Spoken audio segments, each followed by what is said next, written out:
Con mucha alegría les voy a contar que tengo el entusiasmo a flor de piel porque, bueno, voy a serle franco, a mí el entusiasmo a flor de piel me surge cada vez que comienza esta charla, le voy a ser franco, porque siempre siento que es la misma y siempre siento que es igual. Y siempre siento que es igual y siempre siento que es distinta, ¿no? Y que a la postre estas dos puntas aparentemente contradictorias de una misma madeja no son otra cosa que la síntesis de las cosas que nos ilusionan y nos gustan en la vida, ¿no? Las cosas que sabemos cómo son y las cosas que a pesar de que sabemos cómo son, aún así nos sorprenden, ¿no? Entonces, y ahí piensen cada uno de ustedes con las cosas que les entusiasman, seguramente reúnen esto, ¿no? Si están bien con su amada o amado, el vínculo con alguien de la familia que siempre les resulta movilizador, distintas experiencias artísticas, el trabajo que tenemos, ¿no? Siempre hay, qué bueno que hago esto porque ya sé que es algo que me gusta y sin embargo nunca sé cómo va a ser del todo. Y esa especie de vibrante pulseada hace que nos sintamos bien. Bueno, a mí me gusta esto, así que desde ya va mi agradecimiento implícito a todos ustedes. Y el agradecimiento se multiplica casi al infinito porque me permite conocer y reconocer a personas que admiro profundamente y hasta, ¿por qué no?, por el que guardo mucho afecto. Y el caso de hoy no solo no es ninguna excepción, sino podríamos decir que es todo lo contrario. Ella es una mujer desde muchas perspectivas referentes, periodista, investigadora, ha incursionado con especial énfasis en los temas vinculados a la cultura popular en particular, a las fiestas populares, a la del carnaval, muy subrayadamente, y lo ha hecho con la mirada que necesitamos todos aquellos que nos gusta algo. ¿Y cuál es esa mirada? La mirada exigente, la mirada crítica, la mirada que no se deja llevar por la complacencia ni el halago fácil del lugar común. Es la que en definitiva, la mirada que siempre nos permite, una obsesión que tenemos los petizos, es la mirada que siempre nos permite crecer, ¿no es cierto? Entonces desde ese lugar y a propósito de múltiples creaciones, pero si querés, usando como linda excusa Jaime Ross, el montevideano, vida y obra, estamos recibiendo a Milita Alfaro. Bien. Muchas gracias. ¿Esto está prendido? Sí, sí. Se oye igual. El agradecimiento a Alejandro, que me ha recibido siempre con el mismo entusiasmo y el cariño en su audición. Muchas veces he tenido el privilegio de estar allí. Pero además el entusiasmo y la alegría que me provoca esto. El hecho de que uno piensa que estas cosas cada vez lamentablemente se pierden, ¿no? Esto de que nos encontremos con un café para charlar y compartir cosas que nos gustan a partir de la literatura o de cualquier otra manifestación artística, creativa, a mí me llena de alegría, profundamente, se los digo muy sinceramente. Yo, antes de salir de casa, decía, ay, con este frío, Alejandro piensa que va a ir alguien a este encuentro. Y cuando llegué acá me quedé, bueno, muy contenta. O sea que agradecerles enormemente por el hecho de que estén hoy, bueno, y me den la posibilidad de dialogar con ustedes, pero además por el hecho de que mantengan vivo un espacio como este. Muy bien, Milita. Bueno, la primera cosa que quiero preguntarte, Milita, es acerca de tu nombre. ¿Por qué soy Milita? Claro, ya sé que es una pregunta que te han hecho, yo mismo Sí, seguramente sí. te lo he hecho en otras oportunidades. A ver, Yo soy Milita porque soy Emilia, yo soy Elizabeth Emilia, y entonces Emilia tiene un diminutivo que en realidad sería Emilita, claro, pero en mi caso se convirtió en Milita Y bueno, y soy milita, no sé si me gusta tanto esto del... ¿Te gusta? Bueno, qué suerte. A mí más o menos, pero uno finalmente se tiene que llevar bien con su nombre. Pero yo el Milita te acompaña oficialmente. Totalmente, ya ves, mis libros están firmados Milita Alfaro. Si yo digo Elizabeth Alfaro por ahí, por mi primer nombre, nadie sabe quién soy. Yo misma, a esta altura, si alguien me llama Elizabeth, ni me doy vuelta. Entonces, bueno, quedé Milita. Bien, una vez hablando, de verdad que no me acuerdo cómo surgió tu nombre, en una reunión, ¿no? Milita, ay, ¿por qué se llamará Milita? No sé qué. Y alguien esbozó una posible explicación que tenía que ver con que, bueno, porque Milita probablemente muchos de ustedes lo saben, es una típica exponente, yo sé que a esta altura me la juego, no solo no le va a molestar, sino que la va a llenar de orgullo, es una típica exponente de los hijos de...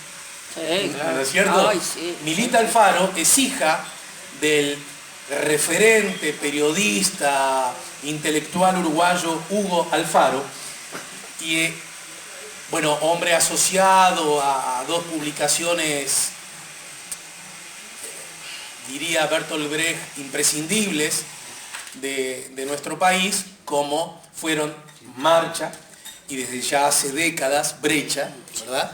Claro. Yo me declaro hijo de Brecha, Claro, porque es mi claro. tiempo, es mi Sí, generación, claro, ¿verdad? claro. Marcha fue clausurada en el año 74 en el marco de la dictadura, o sea que bueno, es para muchos más un referente mítico. Exacto. Que una realidad. Un referente mítico Claro. que tiene también algo de esta expresión que seduce tanto de la utopía regresiva. No porque yo venga acá ahora a asesinar el prestigio de Marcha, ni mucho menos, pero a veces me pregunto si la forma en que nació, creció, pero fundamentalmente la forma abrupta, hijo del autoritarismo, ¿verdad?, de la dictadura, murió Marcha, no propició una mirada condescendiente a ese mismo fenómeno. Claro. ¿Se entiende desde qué lugar pregunto? Puede ser, evidentemente. El contexto contribuyó a que aquella experiencia adquiriera... Acá lo único que puede conspirar contra este clima tan amable es mi tos. Soy asmática y vivo tosiendo. Espero que... Muy bien. No, digo, es muy factible. Digo, evidentemente las víctimas de la dictadura adquieren, además de lo que fue su trayectoria real, una proyección que tiene un carácter simbólico para todos nosotros muy fuerte. Y Marcha, en última instancia, bueno, murió en esas circunstancias. Más allá de eso, marcó culturalmente una época que también tiene, hoy sería como un poco inimaginable, ¿no? Es decir, porque era otro momento donde incluso la prensa tenía un lugar central que hoy no tiene, porque hay toda una cantidad de modalidades de comunicación que son nuevas. En aquel momento toda la prensa, formaba parte central de la vida de la gente como no la forma hoy. Y además Marcha vino a ocupar un lugar desde el punto de vista cultural, más allá de que tenía obviamente una definición política muy muy fuerte a partir de quien era su director, el doctor Carlos Quijano, es decir, con su militancia antiimperialista, es decir, relacionada, yo no lo vincularía, sí en sus últimas etapas, pero no durante todo un periodo directamente con la izquierda, con la cual tuvo encuentros, pero también desencuentros. Originalmente incluso él militaba en el Partido Nacional, Por ¿no? supuesto, su formación, es decir, fue dentro del Partido Nacional, dentro del nacionalismo independiente, del cual se separó rápidamente para conformar su propia agrupación, que podríamos decir que era la expresión de la izquierda dentro de los partidos tradicionales, que la hubo. En el Partido Nacional era Quijano, en el Partido Colorado fue Grauer, ¿verdad? Con la agrupación Ballista Avanzar. Había muchos puntos de contacto con la izquierda, pero eran figuras que se mantenían dentro del entorno de los partidos tradicionales. Quijano militó muchos años en el Partido Nacional con su agrupación, que por cierto electoralmente era un fracaso total año a año, y finalmente se terminó yendo.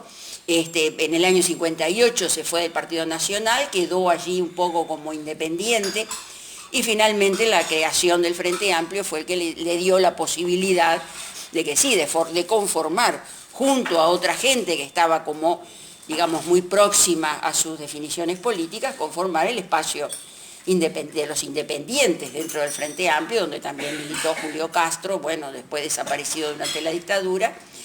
Y bueno, en ese contexto, la clausura de Marcha en el 74. Pero sí, Marcha, digo, aparte de eso, fue efectivamente un centro, una especie de usina cultural muy, muy fuerte, no solamente en nuestro país, sino incluso con una proyección latinoamericana muy fuerte, muy, muy fuerte. Porque además también era un momento de grandes debates, pasionales. Entonces en las páginas de Marcha la gente seguía semana a semana enfrentamientos tremendamente filósofos, más estamos hablando de intelectuales de la talla, yo qué sé, de Carlos Martínez Moreno, de Carlos Real de Azúa, de Mauricio Müller, bueno, en fin, nombrarlos es casi infinita la lista, infinita, ¿no? Infinita, es impresionante. Entonces ocupó realmente un espacio que a veces uno un poco lo extraña porque es como muy difícil que eso alguien pueda de alguna manera reproducirlo hoy, ¿no? Y con la recuperación democrática, bueno, se instala la propuesta de los viernes, brecha, ahí está, ¿verdad? Ahí está. Y que... Era un desafío fuerte, ¿Qué te porque parece? suponía, había alguna gente que decía, bueno, vuelve Marcha, y no, y eso ya era imposible, había que apostar por otra cosa. Y entonces, bueno, este semanario, que evidentemente hoy, en fin, es también un referente a su manera, dentro de un contexto nuevo y nuevos tiempos, ¿no? Y la columna Por la vereda del sol, ¿verdad? De Hugo, tu papá. Expresión que además yo la he robado deliberadamente como una forma cotidiana de homenaje permanente para recordarme y recordarles que yo tengo la fortuna de ir por la vida por la vereda del sol, ¿no? Bueno. Pero que eso no me da derecho a olvidarme que hay gente que anda por otra vereda. Y que la calle no será completa si algunos van por una vereda y otros van por otra, ¿no? Pero bueno, cada uno sabe qué hacer con su historia y con el relato de los hechos, pero a mí me ha servido de santo y seña constante, permanente y vigente, cosas tan pequeñas, cotidianas y gigantes a la vez, aquellas pequeñas cosas de las que hablaba Serrat, que bueno, que Claro, tu papá papá de algún modo, tenía, sin claro, saberlo, claro. me lo dio como insumo, Claro, ¿no? claro, papá porque él tenía como, digamos, en ese sentido un doble perfil, o capaz que más, no solo dos, pero bueno, él se inició como periodista, como crítico cinematográfico. Así llegó, trabajó primero en Cine Radio Actualidad y después llegó a Marcha en ese rol. Pero con el tiempo empezó a desarrollar, digamos, otra vocación, que era la de ser un cronista, muy atento, muy sensible, de la ciudad. Yo creo que poca gente ha contado Montevideo, es decir, con el amor y con la atención al pequeño detalle, ¿verdad? Caminaba la ciudad y descubría cosas, y después las compartía con sus lectores, y después una sensibilidad social muy, muy fuerte a todo esto al que Alejandro refería de la gente. Y con qué calidad la pluma, ¿no? Esa cosa de decir, ¿cómo logra, ¿no? ¿Cómo sintetiza? ¿Cómo... Y una sencillez, una cosa muy, muy próxima, es decir, la gente que lo leía era como que eran amigos de toda la vida. Leerlo era como, y me pasa hasta el día de hoy, que me sigo encontrando con gente que me habla de él y que simplemente, digo, ¿tú lo conocías? No, yo simplemente lo leía todos los viernes, en Brecha, e incluso, bueno, ya quedan pocos que lo leyeran también en Marcha, pero ya esa beta, digamos, de cronista, de la ciudad y de la sociedad y del tiempo que le tocó vivir, porque claro, fueron todos los años de la coyuntura ahí del 68, 73, previa a la dictadura, bueno, fue un momento, y bueno, y él estuvo muy presente en todo eso, o sea que ya en Marcha empezó a desarrollar ese otro perfil. Y entonces esa condición de las cualidades de este hombre sugerían, según alguna vez escuché como explicación, a tu nombre, es que claro, como son tan militantes de izquierda, mirá vos. milita como una forma para que veas para dónde se pueden disparar las posibles hipótesis. Y en realidad era una síntesis de tu nombre. Algo mucho más sencillo, viene de Emilia. Bueno, y a propósito, bueno, yo les cuento que nuestra Emilia, nuestra Milita, es docente, es profesora de historia, se desempeña de hecho como profesora de la Facultad de Ciencias Sociales de la UDELAR, es coordinadora del diploma en Carnaval y Fiestas Populares que se imparte en el marco de la Cátedra UNESCO en Carnaval y Patrimonio. Como dije más temprano, también es investigadora en temas de historia social, cultural y se ha especializado en el estudio de la evolución histórica del Carnaval montevideano. Asimismo, es una congresista que ha participado en distintas instancias dentro y fuera del país y además es autora de numerosos artículos, fascículos y libros sobre temas de su especialidad.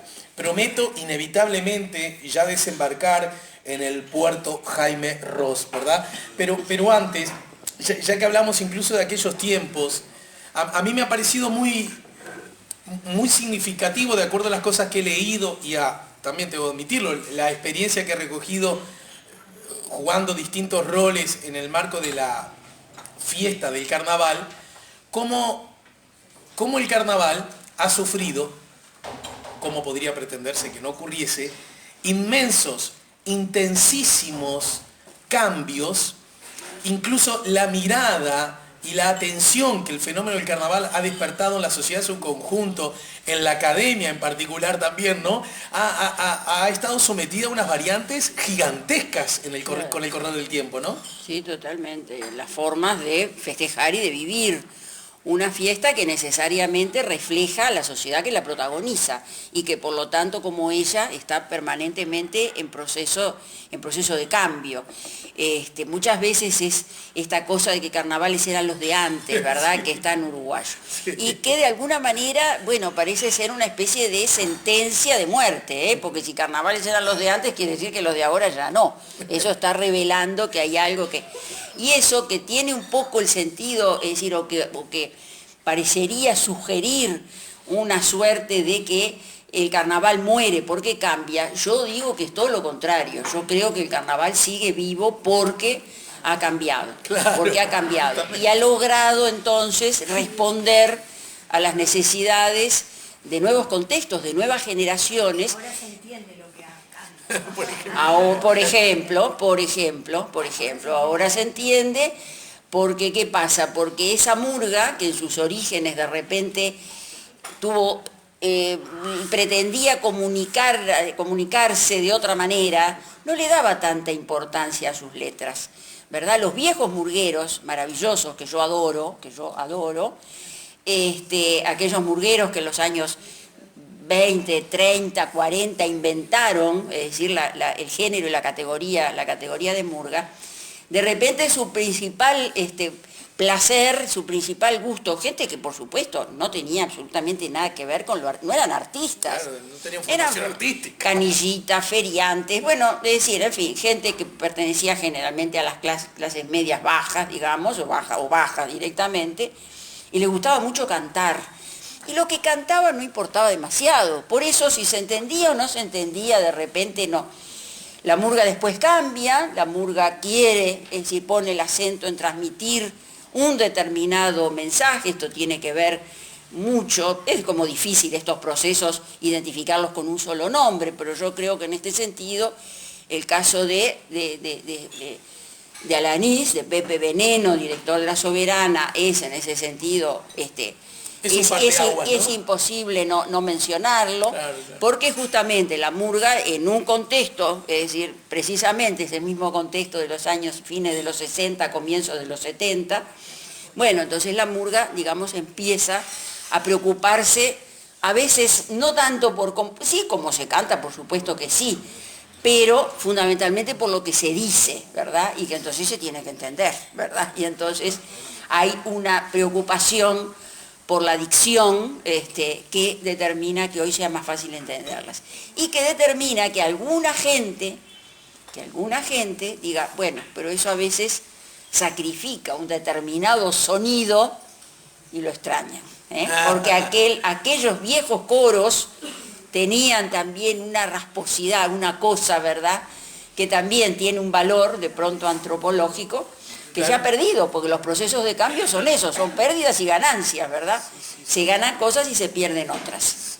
Bueno, y sin contar el inevitable y para mí auspicioso proceso que implicó que desde esos años para aquí, con altibajo, pero diría con una línea que ha sido históricamente ascendente, ha llevado a que cada vez más integran los planteles de las murgas artistas, justamente. Exacto, exacto. Hombres y mujeres con formación, como músicos, como cantantes, como... Exacto. Y a eso hay que incluirle el avance tecnológico que hace que cualquier escenario, por mínimo, pobre y básico que sea, cuenta con buenos micrófonos, con buena amplificación, con buenos retornos. Bueno, entonces es una verdad, desde ese lugar es una verdadera fiesta. Yo siempre digo, y vos seguro que me vas a entender, yo hace muchos años que soy presentador de un escenario, del Velódromo, ¿no es cierto? Hace 17 carnavales que presento en el Velódromo. Y cuando de pronto, mientras una murga está cantando y yo estoy realizando otra tarea, típicas mi trabajo, pero también otras actividades típicas de los tablados, yo soy un gran reivindicador del tablado. ¿Qué quiero decir con eso? Hablar con un amigo, comer algo rico, estar distraído, no necesariamente viendo lo que pasa en el escenario. Claro. El tablado es mucho más que lo que pasa en el escenario, no me canso de decirlo. Sin embargo, una murga o cualquier otro conjunto canta algo y lo hace con cierto grado de desafine, y vos, yo estoy conversando con la Milita, ¿cómo estás? ¿Cómo te va? Y alguien desafinó y haces así. Porque nos hemos desacostumbrado tanto al desafine que cuando ocurre, muy excepcionalmente, te gana la atención. Ese es un paradigma increíble de las cosas que han cambiado en cuanto a la calidad de la emisión del sonido, estoy hablando, ¿no? Claro. Es decir, por supuesto, desde el punto de vista del sonido, que es clave, yo creo, la murga, y hablamos fundamentalmente de murga, las otras categorías a veces, pero bueno, la murga ha pasado a ser un poco el gran emblema del carnaval. Tiene como tres grandes columnas vertebrales que la sostienen, que son el sonido, es decir, lo musical y coral, lo textual y lo visual. Y bueno, es impresionante en todos esos terrenos lo que se ha crecido en pro de un fenómeno de teatralización, digamos, y de un empleo, digamos, de lenguajes teatrales que cada vez, digamos, que a veces dan lugar a espectáculos realmente muy, muy sofisticados, ¿verdad? Es decir, y bueno, y muy, muy, muy disfrutables. Luis Trochón dice, desde hace mucho tiempo lo dice, que cuando nosotros pensamos en los musicales típicamente norteamericanos o ingleses, lo que popularmente se conoce como la comedia musical, ¿no? Pero en realidad más correcto sería hablar de los musicales porque no siempre son comedia, ¿no? Exacto. Y Luis Trochón, no es el único desde ya, es de los que desde hace tiempo reivindica que nosotros tenemos nuestros musicales carnaval, y son los espectáculos de carnaval, donde allí los artistas cantan, bailan, actúan y generan risa, emoción, pasión, cuentan historias. Bueno, vestuario, maquillaje, ¿qué te parece? Impresionante. Es un espectáculo, el de murga y el de las otras categorías también, de una enorme riqueza, una enorme potencialidad. Es una especie de continente extremadamente rico. Después, obviamente, cada conjunto a ese continente le pone un contenido que a veces es mejor o peor. Pero, digamos, como las posibilidades que brinda son enormes, ¿no? Y a propósito de todos los carnavales fueron mejores, ¿no? Que se suma también al histórico, bueno, el fútbol de antes era el mejor, ¿verdad? Exacto. Yo diría que hasta la irrupción de este proyecto conducido por Tavares era algo que parecía aplicar con los resultados. Pero quiero decirte, mi querida Milita, que yo que ingresé, por ejemplo, a las artes escénicas en el año 85, yo soy la integrante de la primera generación de teatro El Galpón post-dictadura. Nosotros ingresamos al teatro recibiendo comentarios, narraciones, relatos del teatro que había sido, casi como marcha, maravilloso, insuperable, increíblemente exitoso, generándonos implícitamente a los jóvenes de aquella época la idea de que, y no, bueno, está bien, nosotros sabemos que somos una porquería, ¿no? Es decir, nosotros llegamos en el mal momento a la vida. Esa idealización del pasado te paraliza, porque si no podés llegar a aquello, porque aquello es insuperable, y bueno, entonces, es decir, eso va en detrimento justamente de la posibilidad de vivir un presente intensamente y de saber que las cosas fueron, que es maravilloso que hayan sido como fueron, pero que ahora tenemos otras tantas cosas maravillosas para hacer por delante.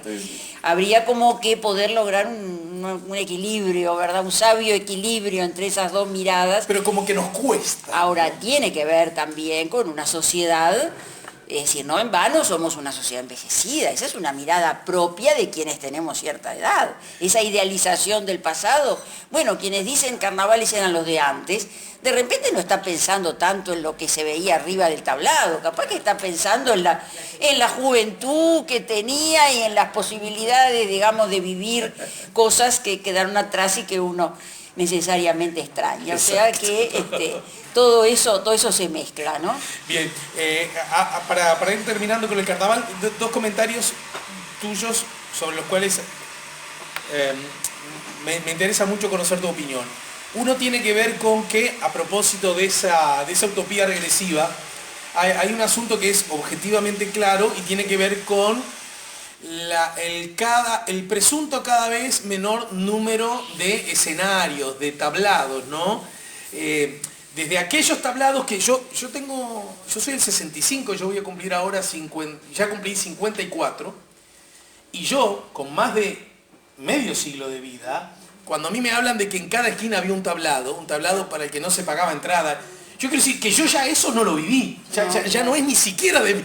Imagínense cómo nos agarran las narraciones, pensar que antes había un tablado en cada esquina, y no se pagaba entrada. Yo soy del Club Industria, que mi vieja tenía que pagar entrada para no sé. O sea, y ya tengo más de medio siglo de vida, imagínense, ¿no?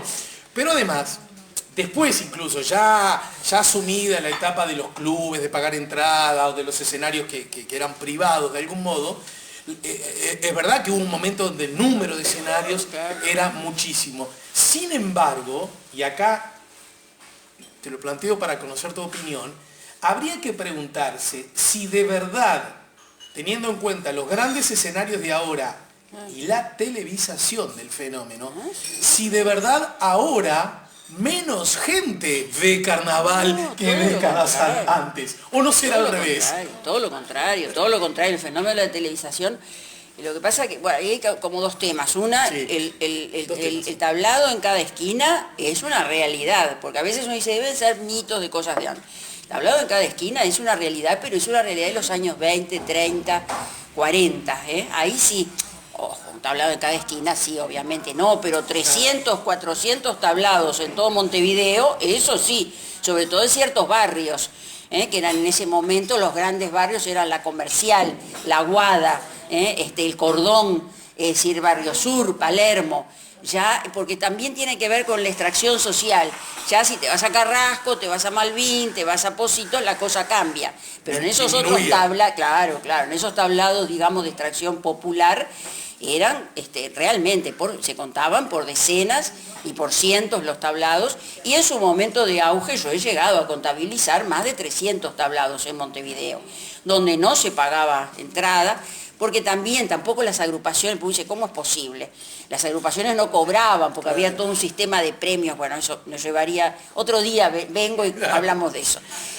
Pero lo cierto es que sí, bueno, ese sistema cuando entra en crisis, sobreviene el asunto de los escenarios de barrio, es decir, donde sí, ya es en recintos cerrados a cambio del pago de una entrada, y entonces son los pequeños clubes sociales, deportivos, es decir, los teatros de barrio de Alfredo Moreno, que también tuvieron ahí un rol, que cumplieron un rol importante, y entonces eso se multiplica. Lo que pasa es que eran todos escenarios con 200, 300 localidades. Claro. Ahora, evidentemente, si en el velódromo entran 8.000 personas, evidentemente, ¿a cuántos de esos tablados, a esos clubes de barrio equivale?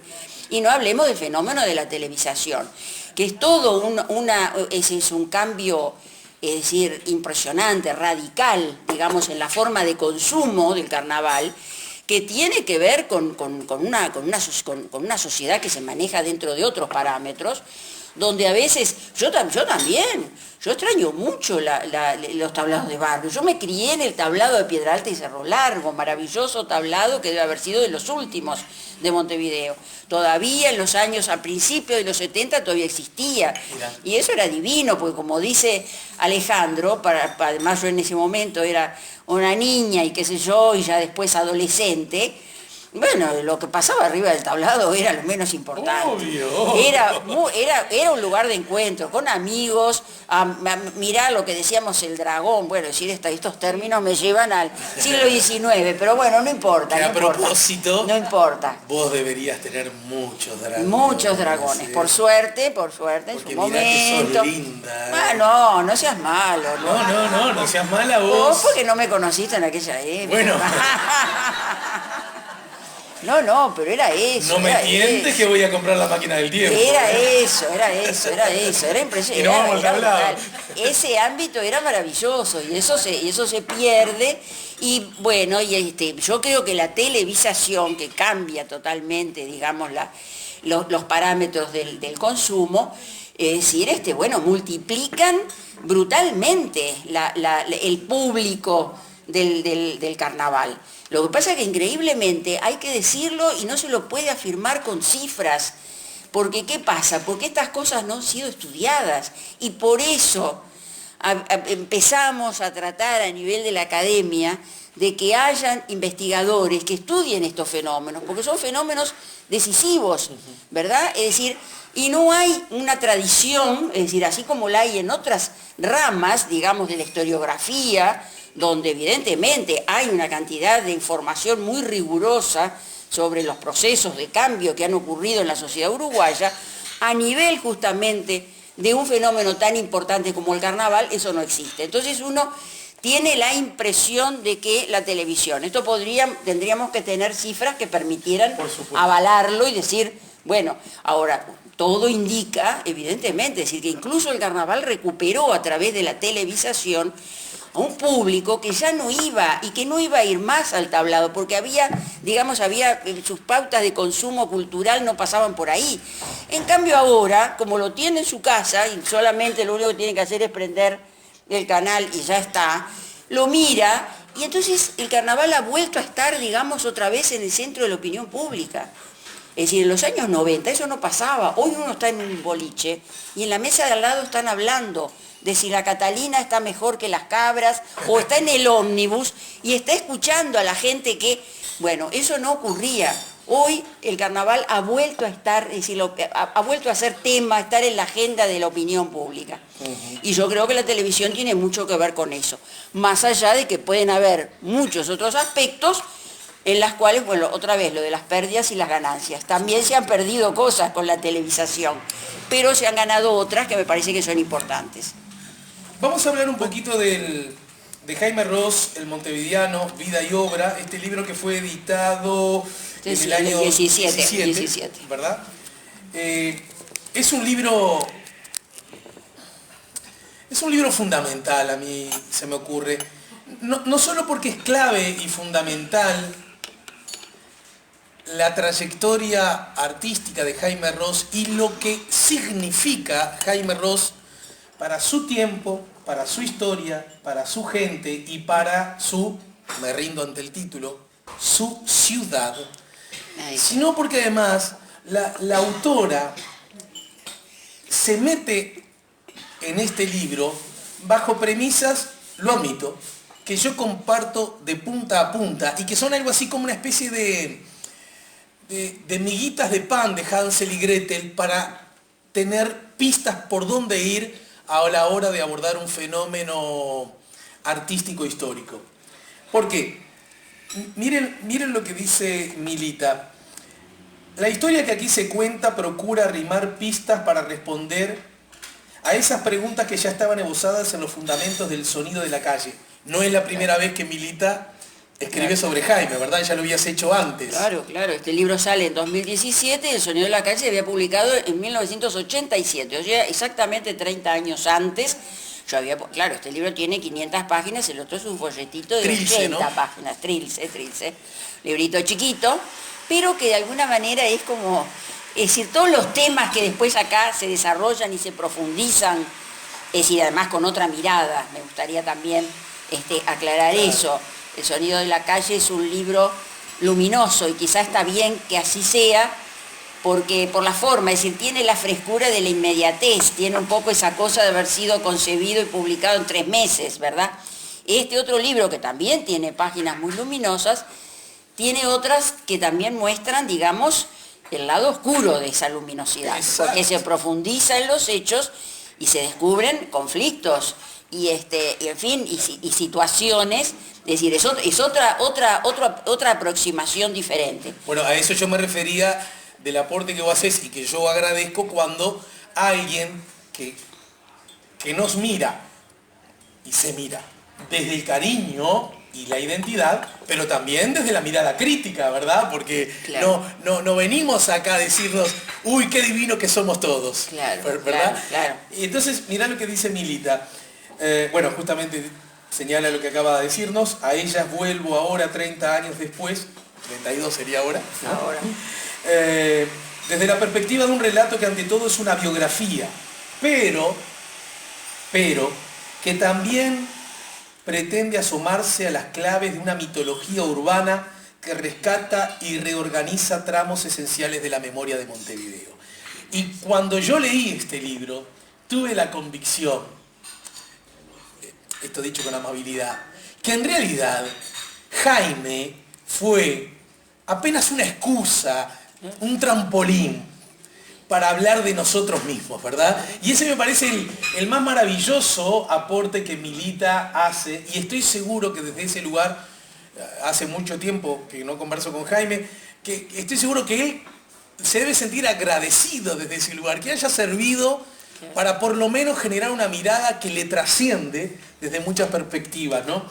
Si partimos del supuesto, dice la autora, de que una ciudad y sus representaciones se producen mutuamente, resulta significativa la insistencia con que se ha definido a Jaime como venturoso intérprete del alma de esta ciudad. Astor Piazzolla es Buenos Aires. Recién hablábamos de él. Joan Manuel Serrat es Barcelona. Lou Reed, Nueva York. Jaime Ross es Montevideo. Se ha dicho una y otra vez poniendo el acento en la poderosa articulación que existe entre una geografía real o imaginada y los sonidos que la reinventan. En esa fascinante interacción, las canciones de Jaime no solo le ponen letra y música a un posible paisaje montevideano, sino también sientan las bases de un mito cultural que opera como lugar de memoria y resulta tan revelador como su propia música. Esta síntesis, que yo diría casi como una síntesis casi de carácter bueno, pues sos profe de historia, histórico-sociológico. ¿Cómo llegás a ella para saber que es por ahí el derrotero de un abordaje, digamos? Claro, porque hay una cosa que es curiosa. El libro, yo diría, hasta por su tamaño, sus 500 páginas, un libro importante, digamos, sobre la obra de Jaime Ross, y que no le escribe un especialista en música. Yo no soy musicóloga, ni música tampoco, lamentablemente, me encantaría hacerlo, pero no. Y es muy curioso. Tendría que ser un musicólogo, el que hubiera abordado un tema de estos. Sin embargo, a mí me parece que justamente se justifica por ahí. En este libro hay muchísima música, pero yo parto justamente del supuesto de que, además de ser el compositor que es, Jaime es un cronista imprescindible, un cronista urbano, un cronista justamente de Montevideo, que es capaz de, a través de sus letras, de su lírica, recrear toda una serie de gestos, de imágenes, de giros, de escenas, ¿verdad?, que rescatan la memoria de esta ciudad. y que contribuyen a la fundación de una suerte de mito urbano, porque hay también mucho, es decir, hay mucho de invención, como es lógico, porque un artista siempre cuando cuenta una ciudad, la cuenta desde una manera, desde un lugar distinto. Sin embargo, yo creo, digamos, que todas esas escenas, ciertas canciones de Jaime, no se instalan justamente en ese terreno de un imaginario montevideano que yo creo que él recrea como, no sé si decir como nadie, por suerte el Uruguay tiene músicos maravillosos y muchos, pero creo que en este terreno Jaime ha cumplido un rol que es fundamental. Y que ha contribuido justamente a darnos, es decir, a confirmarnos, es decir, en una identidad. Yo en el Sonido de la Calle me refería a esto a partir de una cita, algo que decía Juan Carlos Onetti en los años 30. Él decía que en los años 30 Montevideo todavía no existía y que seguiría sin existir hasta que sus artistas no asumieran la tarea de inventarlo. En última instancia, una ciudad la inventan sus artistas, aquellas obras de música, de literatura, pintura, es decir, que le dan consistencia, digamos, a ese mito fundacional que es tan importante en una ciudad. Hoy, obviamente, Montevideo existe y yo creo que Jaime ha sido uno de los principales cronistas que nos la ha contado. Entonces, eso creo que es lo que justifica el hecho de que, si bien el libro incursiona, yo me incursiono en toda su música, obviamente, en lo estrictamente musical, también tiene un rol fundamental y hay una tensión. Pues si no en vano si tuviera que definirme, digamos, dentro del terreno de la historiografía, soy una historiadora cultural. Entonces, para mí, la obra de Jaime es una cantera inagotable, ¿verdad?, de descubrir ahí una serie de referentes que hacen a una historia cultural de los uruguayos y las uruguayas. Me importa mucho ese aspecto que de pronto, para un musicólogo, no está tan presente, claro, porque de pronto pone más el acento en lo que es la creación de un compositor de la talla de Jaime, ¿no? Nos cuenta la autora que en este libro se basó en tres grandes y distintas fuentes. Ahí está. ¿No es cierto?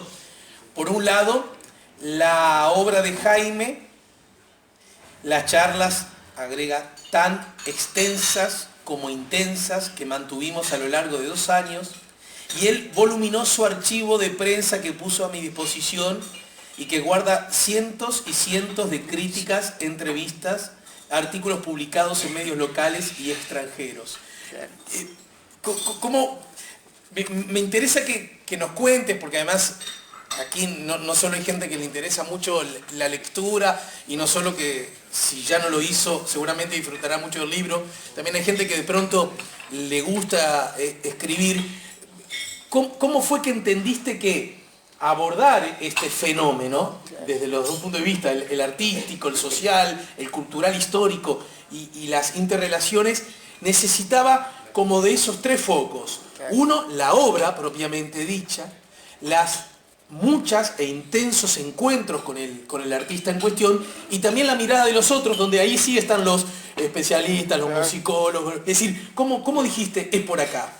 Claro, sí, uno de los principales desafíos de un investigador, historiador, o que va a tomar un tema, es decir, uno de los pasos fundamentales y de los cuales depende en buena medida el resultado de su trabajo, es el definir sus fuentes, saber de dónde va a brevar para poder dar cuenta de ese objeto de estudio que ha delimitado. Y por cierto que pueden haber muchas otras posibles, referentes, documentación, testimonios que podrían haber estado presentes en este libro. Hay una cosa que me importa señalar. Este es un Jaime Ross, uno de los tantos posibles, seguramente hay muchos. Otro autor hubiera escrito un libro totalmente distinto a este, mejor, peor, no sé, pero seguramente distinto. Este libro, que es muy fiel, digamos, y que refleja todo lo que aquí se dice, es verdad, esta palabra es media complicada, ponerla entre comillas, pero es verdad y es muy, digamos, muy fiel a lo que ha sido la trayectoria de Jaime, su vida personal y todo lo demás, de todas maneras está mediado por mi mirada. Este es el Jaime que yo, a partir, digamos, de esa documentación y ese estudio que hice de su obra y de su vida, es decir, construí esta imagen, ¿verdad? Es decir, eso ocurre siempre, no es, una característica de este libro, esto pasa en todos los casos, es decir, el autor de alguna manera construye un determinado objeto de estudio, en este caso la imagen de Jaime es una de las posibles, es decir, que por suerte en la cual él se reconoció. Es decir, porque acá había todo un desafío, ¿no? Claro. Es medio complicado meterse con la vida de alguien vivo, porque escribir biografía de gente que se murió de alguien vivo y que es más fácil. Y que vive cerca de uno, ¿no? Muy cerca de uno y que además es tremendamente cuidadoso y preocupado de las cosas que se digan sobre su persona. Así Exacto. que era todo un lío. ¿Y cómo fue ahora? Para mí fue una enorme satisfacción y un alivio cuando definió la sensación, es decir, cuando le terminó de leer todo el libro, una sensación en que él me dijo de cercanía y de extrañeza, las dos cosas, porque sí, se reconoció en un montón de cosas, pero al mismo tiempo la extrañeza que de pronto le provoca al modelo que ve al pintor mientras está pintando su retrato, ¿verdad? Y no sabe lo que está pasando, y cuando finalmente el retrato está pronto y el modelo se mira. Y sin duda se reconoce en él, pero también descubre, en esa imagen, descubre el trazo del otro, ¿verdad? Es decir, lo que yo de alguna manera puse de mí misma. Es decir, se ha dicho que las biografías siempre tienen algo de autobiografía. Y este caso no es la excepción. En la historia de Jaime está la mía. Es decir, yo estoy ahí también presente. No sé por qué vine a hablar de esto a partir de alguna pregunta tuya, pero me importaba dejarlo porque, bueno, es decir, ningún libro retrata las cosas tal cual fueron. Es imposible, el pasado es irrecuperable. ¿Sabés por qué estás hablando de esto? Por esto que vos misma escribís. Y que yo, la verdad, lo celebro porque habla de una gran honestidad y sinceridad de quien esto escribe. Porque no nos pretende pasar gato por liebre. Claro. Y nos dice, porque al decir esto, en algún modo también evidencias la potencial fragilidad del abordaje. Por supuesto. Porque de alguna manera alguien puede decir, pero ese abordaje entonces no es el abordaje pleno, único y abarcador en la... Lo que pasa es que no existe ese abordaje. No existe. Y si alguien ¿Quién se lo plantea? Claro, si alguien tiene claro eso, somos los historiadores. Claro. Porque los historiadores sabemos que cualquier aproximación al pasado, es decir, el pasado ya pasó, es irrecuperable. Más allá de toda la documentación y de todos los testimonios que nosotros consultemos y que hagamos un trabajo súper serio y súper riguroso, el pasado es irrecuperable. Lo que toda reconstrucción del pasado es un discurso del presente sobre ese pasado. Eso es inevitable. Y entonces, es decir, quizá es el saber eso, que lo sé por mi oficio, es también lo que me permite, bueno, también acá el abordaje, el propio Jaime cuando habla de sí mismo. Claro. Ese viaje a la memoria, que es toda autobiografía o relato de una vida, es decir, que por supuesto Jaime practicó conmigo, como yo decía allí, a lo largo de innumerables entrevistas que tuvimos y de charlas. Bueno, esa memoria, aun cuando él no quisiera que fuera así, la memoria siempre es fragmentaria, es selectiva, porque la memoria está hecha de olvido, si no sería imposible. La memoria tiene un ingrediente imprescindible en el olvido. Entonces hay cosas que se dicen, cosas que no, cosas que no se dicen además también. Él dice, este libro es, todo lo que allí yo digo es verdad, pero no es toda la verdad. Es decir, hay muchas cosas, obviamente, nadie se desnuda plenamente ante los demás. Entonces hay aquí Si me una apurás, construcción. no me quiero poner muy psicoanalítico, pero Sí. nadie se desnuda enteramente ante sí mismo, ¿no? Claro, Ya por no hacia los supuesto, demás. por supuesto, Hay cosas de por nosotros supuesto. mismos que nosotros mismos no nos atrevemos Por a supuesto. asumir, a ver, a trabajar, a transitar, a Ahora, descubrir. nosotros teníamos las sesiones esas eran, porque además quería con preguntar Jaime, de son eso. de tranco largo somos con Jaime. Entonces, Pero para, quiero color. ¿Cómo era la cosa? ¿Dónde en mi ocurría? casa, tu en mi casa, ¿Vos vivís yo vivo en la Ciudad Vieja, muy cerca de donde Jaime vivía en ese momento. En este momento él está en Floresta. O sea, pero en allá ese cerca de momento los edificios del Banco de Seguro, ¿era por la Rambla? Claro, él vive allí, él vivía en Reconquista del Saiba, Sí. yo vivo en Buenos Aires e Ituzaingó, las tenidas eran en mi casa, empezaban alrededor de las 9, quedaba de venir 8:30, 9, llegaba a 9:30, 10, y 9:30 duraban de de la noche, Oh, por favor. ¿Qué pregunta ¿Quién habla la de la mía? mañana? ¿Quién habla de la mañana? No, pero ahí los carnavaleros somos todos noctámbulos. Ahí coincidía Jaime y vos, ¿verdad? Sí, La totalmente, mañana no totalmente. existe, ¿no? No existe. No existe. No existe. Está, que quede claro por si algún día... Me da un poco de quieren vergüenza, invitar a- pero es así. No, es así.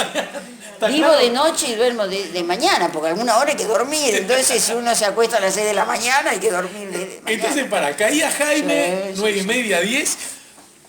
¿Y cómo era la cosa? Empezábamos cuestiones que duraban en general hasta las 4 o las 5 de la mañana. Pero entrábamos en calor, cuesta, viste, entrar. Sí, porque obvio. Cuesta, no sé, una horita y media, 2 horas. Pero ¿eh? chichoneaban sobre Sí, pavadas, digamos. No, y noticias. empezamos a trabajar, pero se notaba que la cosa estaba un poco en lo superficial. Había que dejar como de cantar para que el diálogo se fuera haciendo más profundo, más... Perdóname, pero voy a molestarte un poco más, ¿no? Con té, eso es fundamental. Supongamos que yo en soy- las del sonido yo- de la calle no eran con té. Las del sonido de la calle era otra época, era otro momento en la vida de Jaime, y tomaba él, yo no. Vos porque- nunca tomaste alcohol. No, sí, tomó mucho vino, pero la cosa era con whisky, a mí el whisky no me gusta. Y ahí sí, el sonido de la calle, 30 años antes, bueno, era un momento, como se cuenta ahí, Claro. en que Jaime, en fin, tenía incluso, llegó a tener problemas serios, ¿verdad? Lo ha dicho con el repetidas alcohol y veces. con las drogas, ¿no? Es decir, era una situación distinta. Ahora no, Jaime está, como dice él, yo soy un alcoholista que no toma, porque la condición de alcoholista no se termina nunca, no se va. Pero bueno, por suerte, claro. no toma. Bien, pero entonces era Y té. entonces era con té. Y vos que decías, bueno, Sí, Jaime, sí. hoy vamos a hablar de... Sí, o sí, aparecía, che, ¿viste lo que salió en el informativo? Que No, tenías no. como una... A hablar de, y entonces íbamos, incluso con un cierto criterio cronológico, porque si no la cosa iba a ser muy caótica, entonces íbamos como por etapas.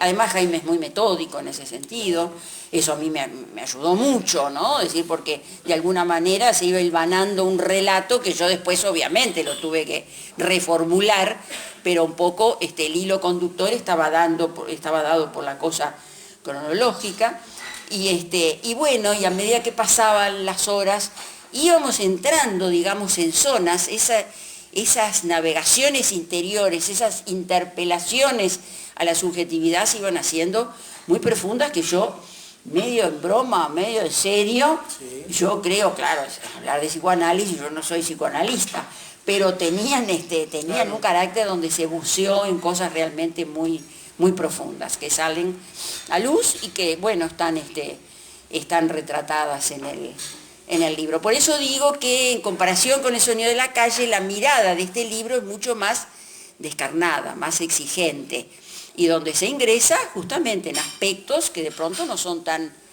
amigables en la vida de una persona, pero que forman parte de ese itinerario. Y entonces si se cuenta, no es por favor, nada más alejado de esa cosa que ahora está muy de moda, que es justamente humear en la privacidad de la gente. Ni Jaime ni yo nos hubiéramos permitido nunca eso.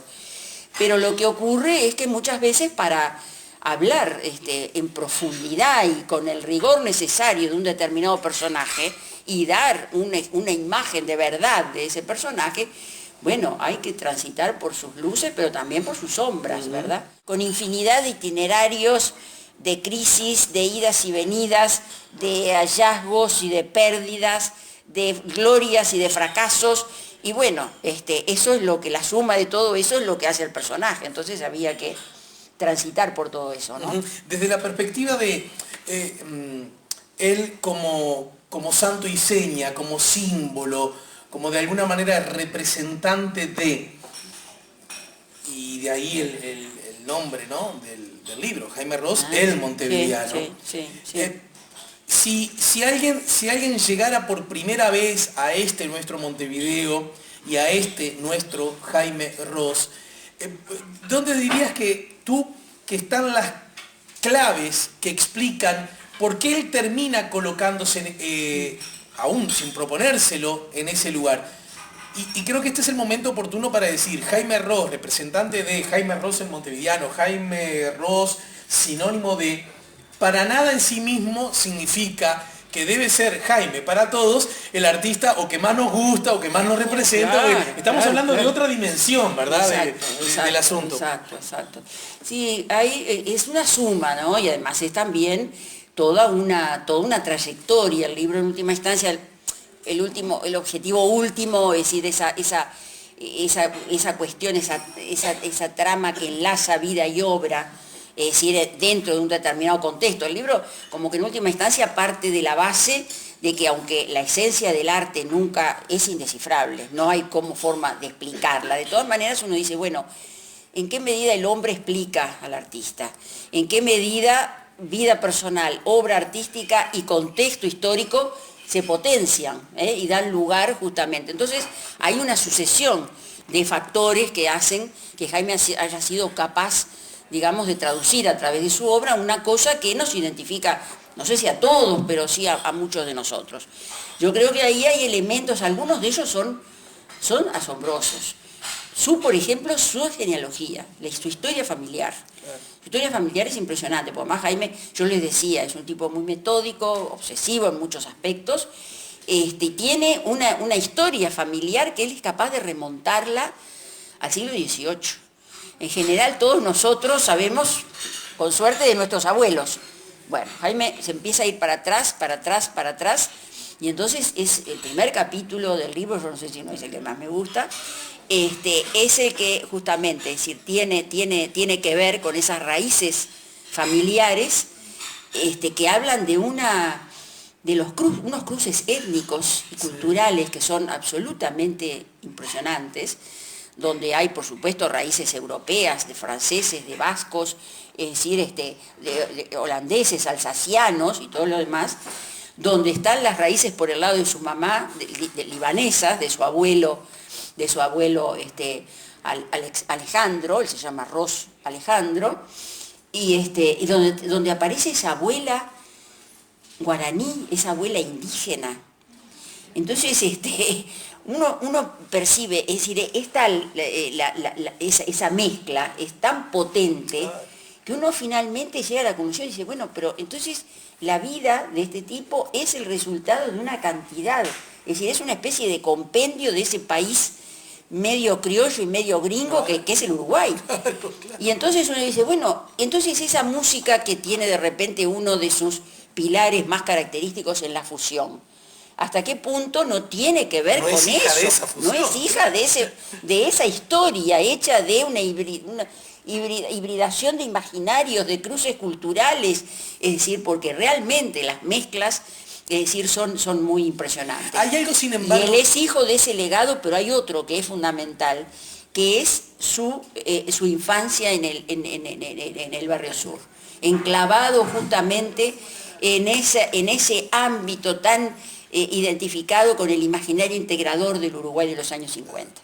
Y es otro capítulo maravilloso donde se habla justamente en lo que él llama la República de la Vereda, porque la vereda tan distinta, esa vereda de hoy que todos percibimos como un lugar que nos da miedo, ¿verdad? Peligroso. Donde pueden pasar cosas que no se sabe bien, uno está deseando caminar rapidito y llegar a la casa porque, bueno, esa vereda era un lugar de encuentro. Los datos indican que el mayor número de delitos y agresiones que sufren las personas, y en particular los niños, se producen en sus casas, no en las veredas. Sin embargo, claro. Lo digo porque nos han colocado que la vereda es la peligrosa, ¿no? Claro, es la percepción que uno tiene.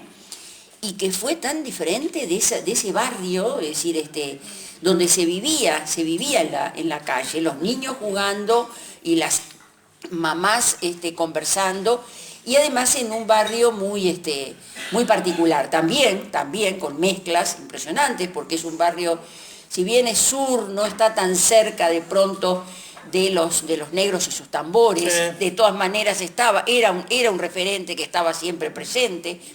Es un barrio de los judíos pobres. Bueno, Durazno y Convención retrata tal cual ese mundo, ¿verdad?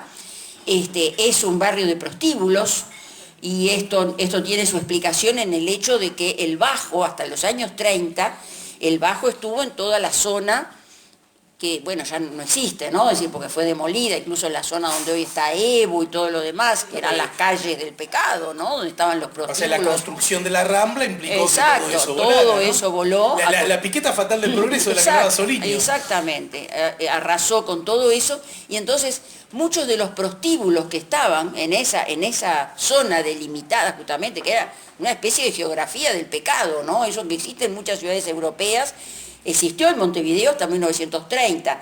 Muchos de esos prostíbulos emigraron, cruzaron la calle Florida, digamos, claro. Y se fueron para el lado de Andes, de Convención, de todo lo demás. Entonces también esa zona es una zona de prostíbulos donde Jaime estaba acostumbrado, digamos, en la convivencia, es decir, con esas mujeres que en otros lados de repente, bueno, son un poco un símbolo de... Era cotidiana, la mamá de Jaime, es decir, cuando iba al almacén o a la panadería, se cruzaba, conversaba con ella con toda naturalidad. También un barrio hecho, es decir, bueno, judíos emigrados que escaparon de la guerra, es decir, y que tenían todavía muy, muy presente la memoria de los campos de concentración, en fin. También hay una diversidad que bueno, que de alguna manera marca, porque además son esos años formativos de la infancia que marcan. Y bueno, y a partir de ahí sí, es decir, con un poco esa herencia, que eso es como el núcleo originario, claro. Y a partir de ahí sí una vida, bueno, muy, muy, muy rica. Los años, por ejemplo, los años europeos, previos a la llegada, al regreso de Jaime al Uruguay, son de una riqueza extraordinaria. Toda esa etapa muy dura, muy aventurera, muy difícil, la sobrevivencia de Jaime en Europa, pero es una etapa de una riqueza impresionante, porque además es en esa lejanía, paradójicamente, donde Jaime conforma, es decir, y pule una determinada concepción estética, que es la que después le va a permitir convertirse en esa cosa tan montevideana, ¿no? Eso lo concibe en Ámsterdam, es decir, entonces es lindo recuperar, más allá de que después, bueno, su música se va a convertir en esa banda de sonido tan reconocible para todos, también es lindo recuperar a ese joven, por no decir ese chiquilín, que compone álbumes tan decisivos como aquello, como siempre son las cuatro, en la lejanía, es decir, de Europa, que escribe Durazno y Convención mientras pelaba cebollas en un restaurante de Ámsterdam en el que trabajaba, tratando justamente de recrear, como lo ha dicho tantas veces, incluso cuando la canta, él dice, cuando canto Durazno y Convención cierro los ojos para tratar de acordarme del olor que tenía el pasto en el campito de la Rambla donde jugaba el fútbol todas las tardes. Para poder cantar esa canción de la forma que hay que cantarla, necesito esa vivencia, ¿verdad? Sí. La canción que además era la que le pedía toda la vida a su mamá. Era la canción que Catalina iba a muy pocos conciertos de Jaime, pero cuando iba, tenía que estar Durazno y Convención porque era su preferida. A propósito, bueno, yo les invito una vez más a que recorran, es un uso de gusto esta palabra, el libro, porque por esa ciudad se van a encontrar con Milita, se van a encontrar con Jaime, pero créanme, por identidad o alteridad, se van a encontrar con ustedes mismos desde muchos lugares, desde muchas perspectivas. Algunos lugares y algunas perspectivas que de pronto habíamos olvidado o quisimos olvidar, otras que felizmente habitan en nosotros. A mí me ha parecido de verdad, un gran aporte, una gran utilidad. El libro, del mismo modo que históricamente ha sido necesario, imprescindible el aporte de los artistas, ¿verdad? Esa idea de que, ¿por qué necesitas de una canción? ¿Por qué necesitas de un sonido? ¿Por qué necesitas un relato para, bueno, como decía Onetti, ¿no? A esta ciudad le está faltando esto. Y si bien nosotros están enamorados del pasado, podemos decir que de esa perspectiva estamos mucho mejor que nunca, porque cada vez más tenemos cosas de nosotros, sí, claro. Distintas. No, además miradas, la ¿no? música tiene un poder identificatorio como ninguna otra arte. Son inmensamente disfrutables y la plenitud que te da leer un gran libro o pero la música tiene un poder evocador que no se compara. Además, la emoción que suele provocar el escuchar una determinada música que nos instala en un momento de nuestra vida, que nos dice cosas. Entonces yo creo que sí, que hay ahí es muy fuerte. Para terminar, Milita, decime dos cosas casi de noticias que no sé si vos la sabés. ¿Por qué Jaime uno tiene la impresión que no está... No son todas impresiones, ¿eh? Como que no está componiendo, como que no se está presentando, como que no está haciendo cosas que uno no puede. Llega un amigo del lugar y dice, che, vamos a ver a Jaime, claro. ¿Verdad? ¿Por qué? Bueno, no, eso no lo puedo contestar. Yo creo que Jaime tampoco. Ajá, es decir, claro, en el libro, en el último capítulo, él refiere. El libro, yo creo que forma parte de una especie de etapa. Es decir, el libro respira en sus últimos capítulos una especie de atmósfera de cerrar un momento, ¿verdad? De poner la casa en orden, cuando uno acomoda los placares, ¿verdad? Es decir, bueno, y el libro forma parte de ese momento en la vida de Jaime, donde también el proyecto de hacer este libro tenía muchos años y no llegaba el momento, siempre tenía mucho que hacer, pero sospecho que también había algo de que en cierta instancia él necesitó de este libro como manera de cierre, ¿verdad? Ahora, de cierre que yo no creo que sea definitivo, temporario. Cuánto va a durar, no lo sé. Él en el último capítulo aporta elementos del porqué de ese cierre, ¿verdad? Es decir, que ojalá que no sea definitivo, porque todos yo por lo menos tengo muchas ganas de volver a verlo, sí. Pero por ahora no se sabe. Muchas ganas, y justamente por todo lo que dijimos hasta este momento, yo diría que necesitamos, ¿verdad? Ojalá. Su mirada, que también entrará en diálogo con la nuestra acerca de en qué andamos, qué nos está pasando. Exacto. Y cuáles son las nuevas preguntas que nos estamos haciendo. En todo caso, nos vamos con una certeza, la de que este es un libro necesario, como Jaime y como, muchas gracias, Milita Alfaro. Bueno, muchas gracias a ustedes.